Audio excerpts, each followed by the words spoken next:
कह रहा है 9 पिकोफैरेड धारिता वाले 3 संधारित्रों को श्रेणी क्रम में जोड़ा गया है। आपको दो चीजें निकालनी है, एक तो संयोजन की कुल धारिता फाइंड करनी है और दूसरा पॉइंट सॉल्व करना है संयोजन को 120 वोल्ट के संभरण वर्ड को पिछली क्लास में बताया था, इसको सप्लाई कहते हो आप, ठीक है। सप्लाई से जोड़ने पर प्रत्येक संधारित्र पर आपको विभव फाइंड करना है, ठीक है ना।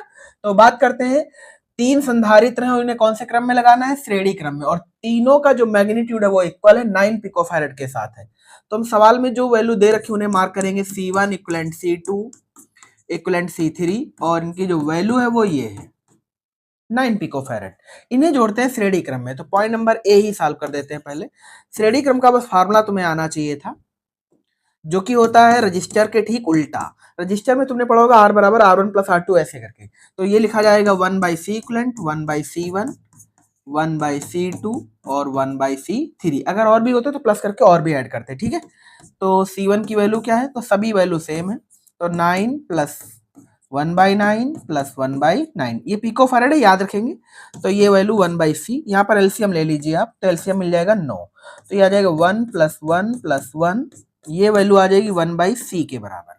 मुझे फाइंड करना होता है हमेशा C, तो C की वैल्यू रिवर्स हो जाएगी, हो जाएगा भैया 9/3, है ना। तो इसे सॉल्व करेंगे तो 3 पिकोफैरेड आ जाएगा। क्या आ जाएगा, 3 पिकोफैरेड, कोई दिक्कत वाली बात नहीं है। अब सवाल आगे कह रहा है पॉइंट नंबर बी के लिए, पॉइंट नंबर बी के लिए संयोजन को 120 वोल्ट के सप्लाई से जोड़ने पर प्रत्येक संधारित्र पर विभव निकालना है। अच्छा, ये क्रम कौन सा है, श्रेणी क्रम, आपको याद होना चाहिए। श्रेणी क्रम में जब ऐसे मान लो, चलो लगा देते हैं एक बार, है ना, डायग्राम को समझना आना चाहिए। इन सभी में एक चीज तो नियत रहेगी, वो है चार्ज, यानी चार्ज सभी का सेम रहेगा।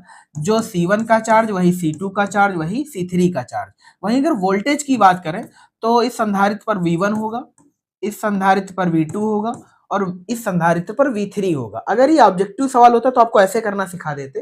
देखो, अगर ये धारिताएं इक्वल है, धारिताओं के मैग्नीट्यूड सेम है, तो भैया जो वोल्टेज होगा वो तीन जगह इक्वली डिवाइड हो जाएगा, है ना। जैसे टोटल जो वोल्टेज था वो 120 है और चूंकि धारिताओं के सभी की वैल्यू भी सेम है, इसका मतलब सभी वैल्यू 40-40 वोल्ट के साथ आ जाएंगी। बट निकालेंगे कैसे, तो अपने को V1 लिखने के लिए क्या लिखना पड़ेगा, V1 लिखने के लिए आप लिखेंगे V बराबर Q/C होता, तो हम लिखेंगे इसे Q/C1। V1 लिखने के लिए क्या लिखेंगे, Q/C1। अब सभी का लिखना है तो ऐसे लिख सकते हो यार, V2 लिखना है तो Q/C2। अगर मुझे V3 बताना होता तो हम लिखते Q/C3। उम्मीद करते हैं इन फार्मूला को लिखने में कोई दिक्कत नहीं है। तो सवाल की जो बेसिक डिमांड है वो चार्ज की